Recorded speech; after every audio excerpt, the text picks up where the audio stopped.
क्षेत्रीय आयुर्वेद अनुसंधान संस्थान नागपुर ने आयुष मंत्रालय के 100 दिन की उपलब्धियां साझा करते हुए बताया कि मिशन उत्कृष्ट प्रोजेक्ट और मिशन प्रोजेक्ट EMRS के द्वारा एनीमिया और कुपोषण का आयुर्वेद प्रबंधन कैसे किया जाएगा। इस दौरान नंदनवन नागपुर आयुर्वेद अनुसंधान संस्थान के सहायक निदेशक डॉक्टर मिलिंद सूर्यवंशी ने पत्रकार परिषद में इस संबंध में जानकारी दी। ये नंदनवन में स्थित है। बहुत सारे आप में से जानते होंगे, नहीं भी जानते होंगे। और मेरे साथ डॉक्टर शेखर नंबूरी है जो सीनियर साइंटिस्ट है। डॉक्टर वनमाला जी है, वो भी हमारे यहाँ साइंटिस्ट के रूप में, अनुसंधान अधिकारी के रूप में कार्य करती है। डॉक्टर सुमेध है, एपी रिसर्च ऑफिसर, अनुसंधान अधिकारी के रूप में कार्य करते हैं। आप सब इस बात से वाकिफ है कि आयुष का एक न्यू सेंटर जो केंद्र सरकार का है वो मतलब रीजनल आयुर्वेदा रिसर्च इंस्टीट्यूट है। आपको बताते हुए बड़ी खुशी हो रही है कि भारतवर्ष में ऐसे 30 इंस्टीट्यूट है, इसमें से नागपुर एक है। और सौभाग्य की महाराष्ट्र के लिए बात यह है कि ये 3 इंस्टीट्यूट महाराष्ट्र स्टेट में है। एक सभी कैपिटल में, सब राज्यों के कैपिटल में, लेकिन महाराष्ट्र का सौभाग्य ऐसा है कि 3 इंस्टीट्यूट CCRS के महाराष्ट्र स्टेट में है। ये मैं पहले बात बता रहा हूँ। और दूसरी बात यह है कि आयुष मंत्रालय के अंतर्गत ये संस्थान आता है। हमारा मुख्य मैंडेट ये है कि हम क्लिनिकल रिसर्च पर काम करें, मतलब क्लिनिकल रिसर्च पे हम काम करना चाहते हैं, काम करते हैं। पुणे वाला जो इंस्टीट्यूट है वो मेडिसिनल प्लांट पर कार्य करता है, और मुंबई वाला इंस्टीट्यूट है हमारे इंस्टीट्यूट के साथ ही क्लिनिकल रिसर्च में काम करते हैं। तो क्लिनिकल रिसर्च में काम करने के साथ साथ आप जानते हैं कि हॉस्पिटल भी होना बहुत जरूरी है। तो हमारे पास ओपीडी लेवल पे आयुर्वेदिक ट्रीटमेंट के अनुसार कार्य होता है, उसकी ट्रीटमेंट होती है, और ओपीडी के साथ साथ आईपीडी भी है।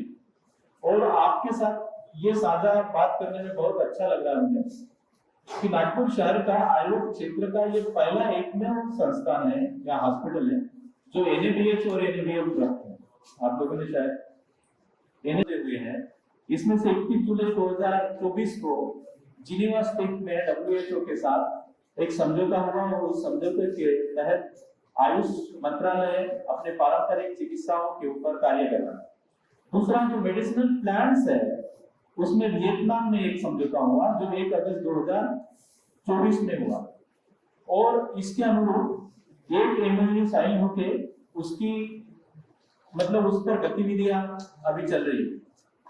तीसरा जो है आयुर्वेद ने एक मलेशिया में एक और MOU साझा किया है जिसमें अनुसंधान, ज्ञान आदान प्रदान और आयुर्वेदिक उपचार पद्धतियों में बढ़ावा देने के लिए ये MOU हमने मतलब साइन किया है।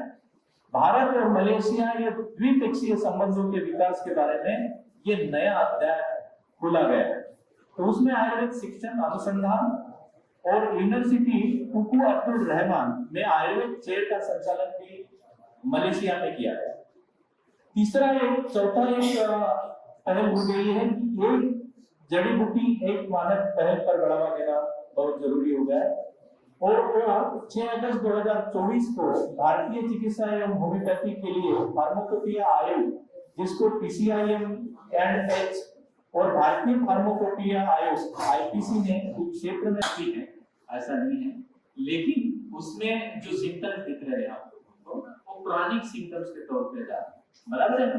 आज भी हमारे पास ऐसे पेशेंट आते हैं कि पहले ये बड़ी समस्या है हमारे साथ कि हम लोग आयुर्वेद को केवल सीमित इसलिए कर चुके हैं कि जो भी जड़ी बूटी देता है उसको आयुर्वेद समझते हैं, नंबर 1।